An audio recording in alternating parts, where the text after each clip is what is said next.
بسم اللہ الرحمن الرحیم۔ اسلامی کہانی جنگ یمامہ، سچائی اور قربانی کا فیصلہ کن معرکہ۔ میرے عزیز دوستو، آج جو داستان آپ سننے جا رہے ہیں وہ صرف ایک جنگ کی کہانی نہیں، یہ ہے حق اور باطل کا ایسا معرکہ جس نے اسلام کے مستقبل کی بنیادیں مضبوط کیں۔ جہاں خون بہا، جہاں آنکھیں اشک بار ہوں، جہاں قرآن کے حافظوں نے اپنی جانیں قربان کیں، مگر قرآن کی آیت کا ایک حرف بھی مٹنے نہ دیا۔ یہ ہے جنگ یمامہ کی داستان، جہاں جھوٹے نبی مسلمہ کذاب کے غرور کو مٹی میں ملا دیا گیا، جہاں صدیق اکبر کی قیادت، خالد بن ولید کی تلوار اور زید بن خطاب سالم برا اور بے شمار صحابہ کا ایمان گواہ بنے۔ فتنے کا ظہور۔ نبی کریم صلی اللہ علیہ وآلہ وسلم کے وصال کے بعد عرب کے ریگستانوں میں بغاوت کی ہوا چلنے لگی۔ کچھ قبائل نے زکوٰۃ سے انکار کیا، کچھ نے اسلام کو چھوڑ دیا، اور کچھ ایسے بھی تھے جنہوں نے خود کو نبی کہلوانا شروع کیا۔ انہی میں سے ایک شخص تھا مسلمہ بن حبیب، جسے تاریخ مسلمہ کذاب کے نام سے جانتی ہے۔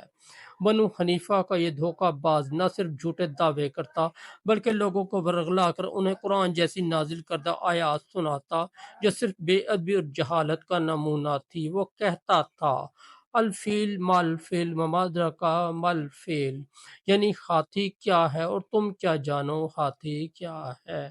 لوگ ہنستے بھی، مگر طاقت، جہ و جلال اور قبیلائی تعصب نے اس کے گرد ایک خوفناک لشکر جمع کر دیا۔ 40,000 کے قریب لوگ ایک جھوٹے نبی کی پیروی پر آمادہ۔ خلافت ابوبکر رضی اللہ تعالی عنہ اور جنگ کا حکم۔ جب حضرت ابوبکر صدیق کو مسلمہ کی فتنے کی خبر ملی تو وہ سخت رنجیدہ ہوئے، مگر ان کا دل مطمئن تھا، کیونکہ اللہ نے ان کے ساتھ سیف اللہ کو کھڑا کیا تھا۔ حضرت خالد بن ولید رضی اللہ تعالی عنہ، ابوبکر نے کہا، اے خالد، جھوٹ اور سچ ایک ساتھ باقی نہیں رہ سکتے، جاؤ اور حق کا پرچم بلند کرو۔ حضرت خالد نے فوراً اسلامی لشکر تیار کیا، جس میں شامل تھے حضرت زید بن خطاب رضی اللہ تعالیٰ عنہ، حضرت عمر کے بھائی حضرت سالم مولا ابی حذیفہ رضی اللہ تعالیٰ عنہ، حضرت برا بن مالک رضی اللہ تعالیٰ عنہ، حضرت ثابت بن قیس رضی اللہ تعالیٰ عنہ اور دیگر 1200 سے زائد قرآن کے حافظ صحابہ۔ میدان یمامہ۔ دونوں لشکر یمامہ کے میدان میں آمنے سامنے تھے۔ مسلمہ نے خود کو قلعے میں بند کر رکھا تھا اور اس کے پاس طاقتور تیر انداز اونٹ سوار اور بھاری فوجی ساز و سامان تھا۔ اسلامی لشکر نے اللہ اکبر کا نعرہ بلند کیا اور معرکہ شروع ہوا۔ قربانیوں کا طوفان۔ حضرت زید بن خطاب، جو عمر کے بھائی تھے، جنگ میں بڑھتے جاتے اور کہتے جاتے، اللہ کی قسم میں پیچھے نہ ہٹوں گا اور نہ کسی جھوٹے کو یہ دین تباہ کرنے دوں گا۔ تلوار چلتی رہی جب تک وہ شہید نہ ہو گئے۔ حضرت سالم قرآن کے حافظ علم بردار تھے۔ انہوں نے فرمایا،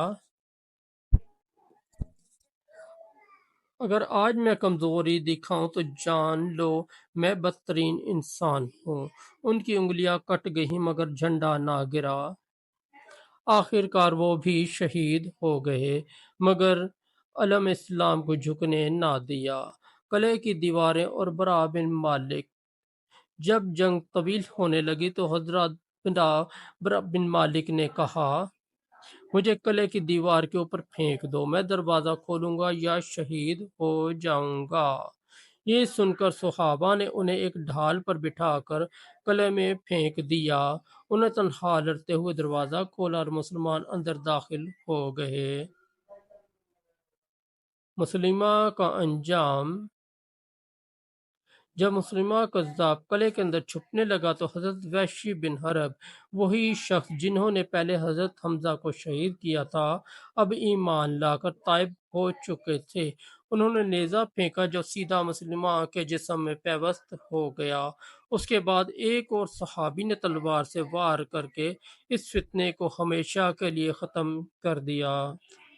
جنگ کا اختتام اور قرآن کی حفاظت۔ اس جنگ میں فتح تو ہوئی مگر مسلمانوں نے بہت بڑی قیمت ادا کی۔ 1200 سے زیادہ حافظ قرآن صحابہ شہید ہوئے۔ حضرت عمر نے حضرت ابوبکر سے کہا، اگر ہم نے قرآن کو ایک جگہ جمع نہ کیا تو یہ اللہ کی کتاب ضائع ہو جائے گی۔ یہی وہ لمحہ تھا جب قرآن کو پہلی مرتبہ باقاعدہ کتاب کی شکل میں جمع کیا گیا۔ یہ جنگ قرآن کی حفاظت کی بنیاد بن گئی۔ آخری پیغام۔ میرے دوستو، یہ کوئی عام معرکہ نہ تھا، یہ وہ جنگ تھی جس نے قرآن کی آیات کو ہمیشہ کے لیے محفوظ کیا، جس نے ہمیں یہ پیغام دیا، حق اور باطل ایک ساتھ زندہ نہیں رہ سکتے اور سچائی کے سپاہی ہمیشہ قربانی دینے کو تیار ہوتے ہیں۔ ہم آج اگر قرآن کو سینے سے لگاتے ہیں تو ان شہیدوں کی قربانیوں کو کبھی نہ بھولیں۔